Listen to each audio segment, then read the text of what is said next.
I can't tell you how to feel about it. I can't tell you how to deal with it. Only thing that I can tell you is that I've been through it. I still am going through it. I still have to battle my demons. It's still a struggle every day, but every day gets better.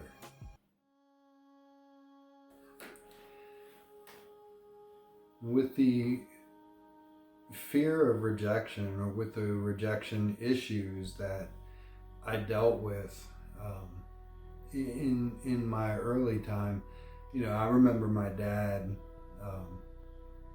the one that my mother married, and he's my dad. He's definitely my dad. Love him. Rest in peace. But there was a time early on where we were camping, and he took me to the bathroom to wash my hair. And of course, washing my hair kind of brings up some bad memories, but he accidentally had the water too hot and it burned me. So I flipped out. I was terrified, running away and hiding and crying.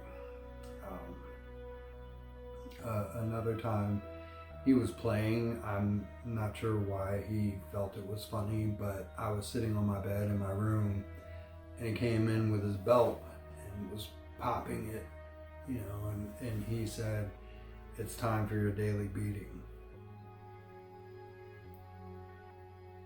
I didn't know if he was, I didn't know he was playing. I flipped out again. There was a time that I was riding in the truck with him, and we were going way out into the country, a lot of back roads, and it was a long drive. He said he was going to meet someone. It was just me and him in the vehicle. And all that I was thinking the entire time was, he's driving me out here to drop me off in the woods. Because I had seen, family members do that to dogs. If they had a dog that was unruly, they couldn't control they would just take them out in the country, drop them off in the woods. So I thought that that's what he was going to do to me. And that was kind of devastating. Just having to live with those fears, always lingering, just worried the next person's going to abandon me. It became very hard for me to love.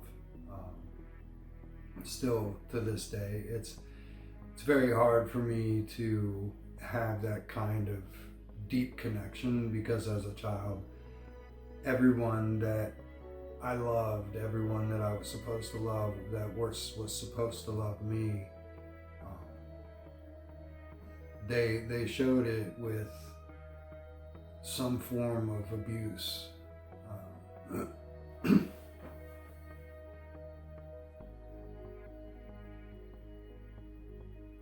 Sometimes it gets difficult to open up about things, but I had no. It was very hard for me to love. It was very hard for me to trust. It actually drove my life. Like I couldn't trust anybody but myself. And so I became a very introverted person. I have schizotypal, which is basically just hypervigilance, always thinking that people are talking about me or out to get me, or that that they're thinking negative thoughts of me. Like they're probably not even thinking of me at all. Like walking into the convenience store, just when people are near you, just always thinking that they're judging me, always thinking that they're thinking something negative about me or talking about me, or and that came from my childhood for sure. Just always worried that someone's going to hurt me. So that mental illness definitely came from my environment. And the best way for me to cope with that was drinking. Took away the inhibition. I didn't care what people thought when I was drunk. Didn't just took away the inhibitions, and it shut off the voices. Not voices that are other voices, whatever. My own mind. Just I always have a million things going on in my head at any time, and the whole time a song is playing over and over and over in the background. I will get a song stuck in my head for hours, and it rambles around with the rest of the thoughts. Drinking helped shut that down. Drinking helped me to focus and forget about it. It helped me to cope. It was definitely my coping mechanism. Whiskey became my best friend. Going through high school, I became rebellious. I eventually refused to go to church. I still believed in God. I still prayed to God all the time, but I absolutely refused to ever step foot in a church again. And smoking weed, smoking, drinking, stealing, basically almost became a kleptomaniac. Just if I could stick it in my pocket, it was coming with me. And it's I knew these things were bad and they were wrong, and because I was saved and I knew what God expected of me, but I became out of control. And that's when I started really drinking a lot, until I met my beautiful wife, Christiana, and that's a story for another time. But this is basically I'm sharing my story and being vulnerable, opening up to hopefully let you know that it's going to be okay. It's going to be okay. Life is not going to become this beautiful, perfect thing because we are always going to struggle.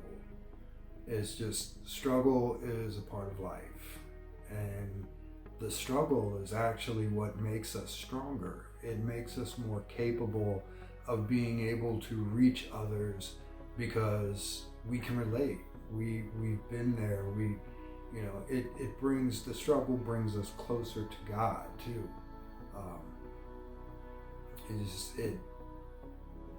It grows you. It grows your character. There's always hope that tomorrow will be a better day. Just because you've gone through struggle, abuse, I can't tell you how to feel about it. I can't tell you how to deal with it. Only thing that I can tell you is that I've been through it. I still am going through it. I still have to battle my demons. It's still a struggle every day, but every day gets better. Every day gets better. So there's still hope. Find freedom. Go to counseling, go to church, talk to friends, talk to your parents, whoever that you can open up to get it out. Just to find freedom. You have to find freedom from the burdens of your past. With me, I look at that little boy, 4, 5, 6, You know, I look at that little boy and everything that he's been through, and it wasn't your fault. It wasn't your fault. And that's sometimes a hard thing to come to, because you end up feeling the shame, you end up carrying it with you, but it wasn't your fault. So thank you for taking the time to listen.